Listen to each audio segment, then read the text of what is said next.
Salam dalam kasih Kristus. Bapak Saudara, sebagai manusia kita tentu menginginkan sesuatu yang ideal yang terjadi dalam kehidupan kita. Tentu kita akan lebih senang kalau sesuatu yang terjadi itu atau yang kita alami itu adalah sesuatu hal yang memang kita harapkan.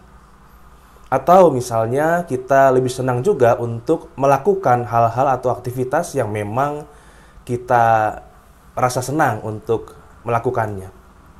Tetapi kita juga tidak bisa memungkiri bahwa di sepanjang kehidupan kita sampai dengan saat ini, termasuk juga ketika kita berada di tengah situasi pandemi, ada saja, bahkan mungkin beberapa kali begitu ya, sering kali kita harus menjalani sesuatu keadaan yang tidak ideal. Kita harus melakukan hal-hal yang mungkin kita tidak terlalu senangi. Dan kita harus menerima sesuatu hal yang terjadi yang tidak sesuai dengan yang kita harapkan. Ya, walaupun tentunya kalau boleh memilih kita lebih senang ketika segala sesuatunya terjadi dengan lancar dan sesuai dengan apa yang kita inginkan. Dan apa yang terjadi atau apa yang harus kita lakukan kalau kita harus mengalami sesuatu hal yang kita tidak harapkan? Mungkin kita akan tetap melakukan begitu ya, atau tetap menjalani. Tetapi di situ tentu berbeda dengan kalau kita sedang menjalani sesuatu hal yang memang kita harapkan atau suatu hal yang ideal. Kalau kita melakukan atau mengalami hal yang ideal, kita pasti dengan sukacita dan semangat yang tinggi akan menjalani semuanya. Tapi sebaliknya, kalau yang terjadi adalah hal yang tidak ideal, mungkin kita kehilangan semangat, mungkin kita melakukannya juga nggak terlalu antusias begitu ya, atau juga bentuk-bentuk lainnya. Nah, bagaimana supaya kita bisa menghayati bahwa setiap saat, ideal ataupun tidak ideal, kita bisa punya sebuah pegangan yang benar untuk menyikapi semua itu. Mazmur Daud melalui Mazmur 34, Mazmur 34 ayat yang kedua mengingatkan kita akan hal ini. Aku hendak memuji Tuhan pada segala waktu. Puji-pujian kepadanya tetap di dalam mulutku. Ya. Aku hendak memuji Tuhan pada segala waktu. Puji-pujian kepadanya tetap di dalam mulutku. Daud mengalami berbagai macam hal yang berdinamika begitu ya. Ada saat dia merasakan kejayaan, ada saat dia merasakan kesulitan dan lain sebagainya. Sehingga dia tahu betul ketika dia mengatakan bahwa aku hendak memuji Tuhan pada segala waktu.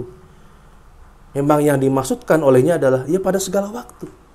Artinya memuji Tuhan tidak hanya ketika situasi dan kondisi sedang baik-baik saja. Memuji Tuhan tidak hanya ketika kita menerima atau mengalami hal yang ideal. Hal-hal yang kita inginkan dan harapkan. Tetapi memuji Tuhan juga di saat kita sedang mengalami segala sesuatu yang tidak ideal. Nah, sekarang mungkin di antara kita juga sedang menjalaninya. Ya, apapun bentuknya. Kita ketika sedang menghadapi suatu hal yang tidak ideal, maka kita bisa memuji Tuhan. Kita mengingat bahwa kita harus senantiasa memuji Tuhan di segala waktu. Justru mungkin di tengah-tengah waktu yang tidak mendukung, ya seperti berbagai macam kesulitan yang sedang kita hadapi, disitulah kita merasakan kekuatan dari memuji Tuhan. Kalau memuji Tuhan ketika segala sesuatu sedang baik, ya kerasa, tetapi ya itu suatu hal yang memang sudah lumrah gitu ya kita lakukan. Tapi memuji Tuhan di tengah situasi yang tidak ideal bagi kita, itu pasti akan memberikan kita kekuatan tersendiri dalam menghadapi segala sesuatunya. Mari kita berdoa. Ya Tuhan, kami bersyukur karena setiap saat Engkau memberikan pada kami penyertaan dan juga berbagai macam bentuk karya dan pekerjaan Tuhan yang tidak pernah berhenti. Bukan hanya di saat segala sesuatunya baik dan ideal untuk kami, tetapi juga ketika yang terjadi adalah sebaliknya. Kami percaya Tuhan dan kami akan terus berharap pada Tuhan. Kami akan berusaha menjalani segala sesuatunya dengan kesetiaan penuh dan demi kemuliaan Tuhan.